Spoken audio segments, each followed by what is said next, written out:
So I really hate using lash curlers, but I still want my lashes to be curled.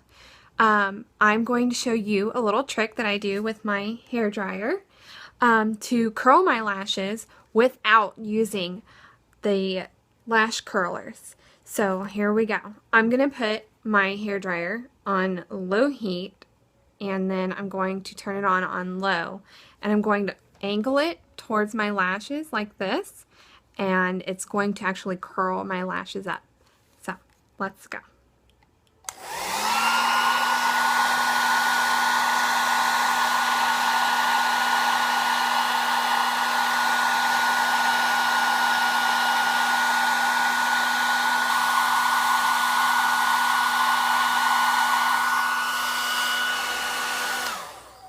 All right, check it out.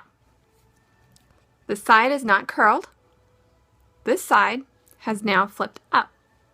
And do the other side now.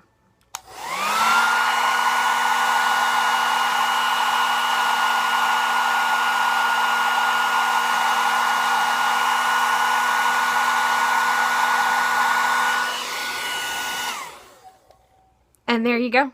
That is my trick to curling your lashes without having to use a lash curler. See? Awesome.